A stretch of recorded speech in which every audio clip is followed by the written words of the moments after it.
The story begins with a helpless and poor boy named Shin. He was born into a family of slaves, and from the moment he entered the world, fate chained him to a life of suffering. A group of ruthless men drags him away to force him into slavery. On the way, Shin suddenly notices General Warren's powerful army. The sight of the great warrior sparks something inside him. At that moment, he dreams of becoming a legendary general just like him one day. But reality is nothing like his dream. The man who buys Shin is incredibly cruel. On his very first day, he forces Shin to do difficult jobs he has never done before. Even the smallest mistake earns him a brutal beating. At that house, Shin meets another young slave named Rocky. Rocky has been working there for a long time, and he patiently teaches Shin how to do the work. One day, Shin tells Rocky that he will escape from this prison someday. Rocky sadly replies that being slaves is their fate, and escaping from this place is almost impossible. But if Shin learns how to use a sword, he might be able to create his own destiny. Those words ignite an even stronger fire inside Shin. Soon, while pretending to gather firewood, the two boys stop in the forest. There, Rocky secretly begins teaching Shin swordsmanship. He tells him that becoming a great warrior will require thousands of hours of practice. From then on, they sneak into the forest every day to train together. They work harder than ever and practice without stopping. Years quickly pass. Rocky becomes an exceptional swordsman, but Shin is just as talented. Every time they spar, they push each other to their limits. Then one day, while they are training, a mysterious man watches them from a distance. His name is Shu, and he is a trusted servant of King Icy. When Shin notices the man staring at them, he angrily confronts him, but the real shock comes later that evening. When Shin and Rocky return home, they find Shu already speaking with their master. He has come to take Rocky away with him. The news feels like a knife through Shin's heart. Before leaving, Rocky reminds Shin of the promise they made together, to become great generals one day. Shin promises that he will never give up. Rocky tells him to keep training every single day, and promises that they will meet again. After Rocky leaves, Shin is completely alone. Still, he refuses to let his dream die. Day and night, he trains with his sword. Little by little, he becomes stronger, faster, and more skilled than ever before. Time passes, and several months go by. Then one night, Shin suddenly hears strange noises outside. When he rushes out, he is horrified. Rocky is lying on the ground, covered in blood and barely alive. Panicked, Shin asks what happened. Rocky explains that the king's brother has started a rebellion to seize the throne. He was badly wounded while protecting the king. With his final strength, Rocky tells Shin to fulfill the dream they could never achieve together. The moment he finishes speaking, he dies right in front of Shin. Watching his closest friend take his last breath shatters Shin's heart. He swears that he will take revenge on everyone responsible for Rocky's death. Without wasting another second, he picks up Rocky's sword and sets out on his journey. But the road ahead is far from easy. After traveling only a short distance, a group of dangerous members of a local tribe surrounds him and tries to rob him. What they don't realize is that Shin is no ordinary boy. Shin unleashes his incredible skills and furious attacks. Within moments, he defeats every single one of them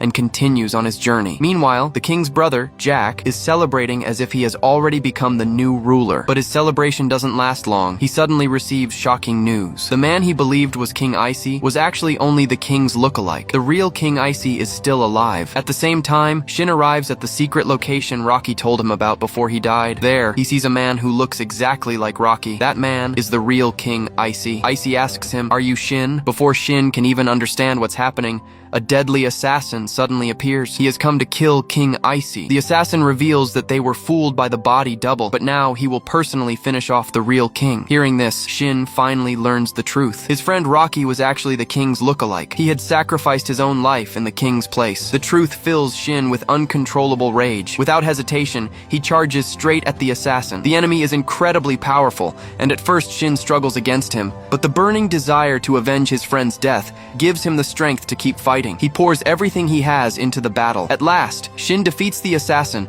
and kills him. After that, his anger turns toward King Icy. He steps forward, ready to kill him as well. But Icy stops him and says that if Shin kills him now, then everyone who gave their lives to protect him will have died for nothing. That includes Shin's closest friend, Rocky. Still burning with anger, Shin tells King Icy that he will first take revenge on everyone responsible for Rocky's death. Only after that will he settle the score with the king. Until then, Icy will have to stay by his side. Just then, a mysterious girl from the local tribe suddenly appears. She is wearing unusual tribal clothing, and her name is Sohee. Sohee tells Icy that she can safely guide them out of the dangerous forest, but she wants money in return because she knows Icy is no ordinary man. He is the real king. Having no other choice, Icy agrees. The three of them begin traveling together. As they continue their journey, Shin can't stop thinking about Rocky. The memories become too painful. He suddenly loses his temper, attacks Icy, and starts beating him because he believes the king is responsible for his friend's death. Icy stops him and finally tells him the truth. Rocky already knew why he had been chosen. He accepted the mission of his own free free will. In fact, Rocky had even said that if he died, his friend Shin would protect the king in his place. Hearing those words,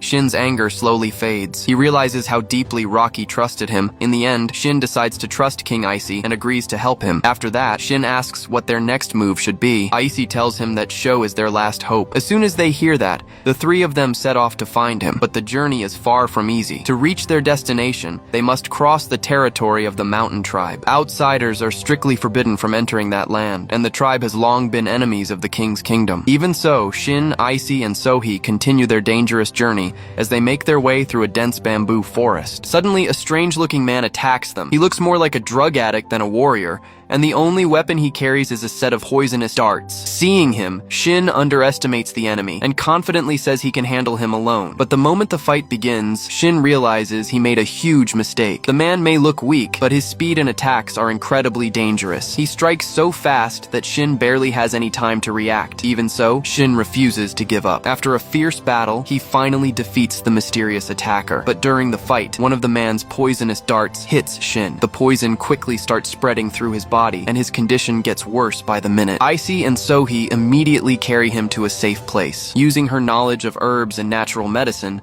Sohee treats his wounds and somehow manages to save his life. After Shin regains consciousness, he asks Icy why his own brother hates him so much. Icy explains that they have different mothers. His mother was once a dancer in the royal court. Because of that, his brother never believed he was worthy of becoming king and had always been jealous of him. Icy also says that in the entire kingdom, Shu is the only person he trusts without any doubt. The very next day, a group of soldiers arrives. At first, Shin believes the enemy has found them, but it is actually Sho. Seeing Icy alive fills him with relief, and he apologizes for arriving so late. Meanwhile, Jack already knows that Icy is not someone who would give up so easily, so he has already gathered an army of thousands of soldiers to strengthen his rule. To prove his cruelty and establish his authority, Jack publicly feeds several soldiers of royal blood to his terrifying monster. He wants fear to spread throughout the kingdom, making everyone believe that only someone with royal blood has the right to become king. By now, Shin has fully recovered. He tells Icy that with Sho now on their side, they should launch an attack immediately and reclaim the kingdom. But Shu explains that the situation is not that simple. Jack has most likely already stationed his soldiers all across the kingdom. Their small group is no match for such a massive army. Just then, Shu remembers one final ray of hope. He says that the mountain tribe might be willing to help them. Icy hesitates because there has been a bitter rivalry between the royal family and the mountain tribe for generations. They have never trusted each other, but with no other option left, they decide to take the risk. Together with Sohee, they head toward the mountains. After crossing difficult paths and climbing higher into the rugged terrain, they are suddenly surrounded by fierce warriors from the mountain tribe. Their appearance is so intimidating that anyone would be terrified. The warriors warn them to leave immediately if they value their lives, but Sohee speaks to them in their own language and explains that King Icy wishes to meet their chief. Hearing that only makes the tribe even angrier. Without listening to another word,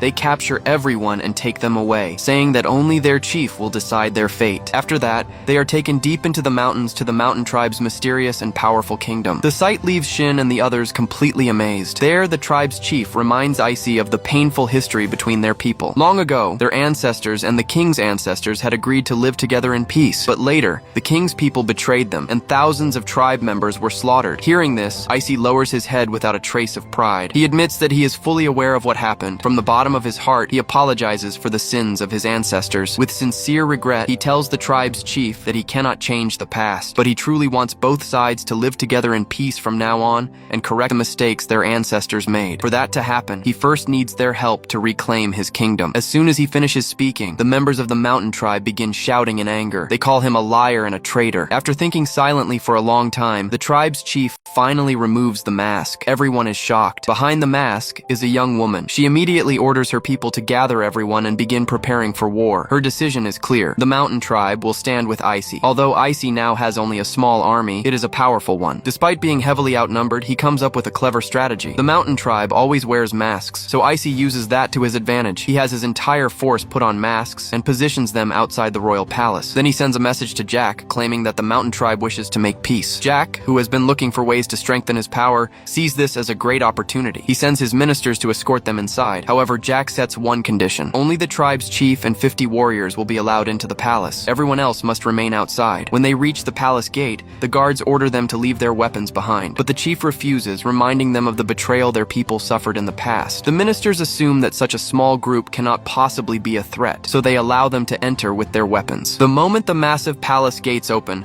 Icy wastes no time. He immediately launches the attack with his entire force. His goal is simple. No matter what happens, they must reach Jack. Once Jack is captured, his entire army will fall apart on its own. The warriors quickly split into separate groups and rush deeper into the palace. One group is led by Shin, the other is led by Icy himself. But as soon as Icy moves inside, Jack's massive army, which has been waiting in ambush, surrounds them. At the same time, soldiers positioned above begin raining arrows down on them. Many members of the mountain tribe collapse under the attack. Seeing this, Shu begins to panic. He says they should retreat because fighting under these conditions is impossible. But the tribe's chief remains calm. She is simply waiting for the perfect moment. As soon as the enemy lets down its guard, every tribe warrior who had fallen to the ground suddenly gets back on their feet and charges at the enemy. Their strength and endurance are so incredible that the arrows barely slow them down. Within moments, they wipe out every soldier standing in their way. Meanwhile, Shin is making his way toward Jack through a secret passage. But before he can reach him, someone steps into his path. It is General Saji, who has been waiting there for him all along. General Saji is so powerful that he could wipe out an entire army by himself, but his true target is King Icy. When he realizes Icy is not there, he leaves the area. Taking advantage of the opportunity, Shin and his team push forward at full speed and begin overwhelming Jack's army. Meanwhile, Jack sits comfortably inside the palace, pleased that his brother has walked straight into his deadly trap. But Jack has one final weapon, a massive, terrifying monster. The moment the beast enters the battlefield,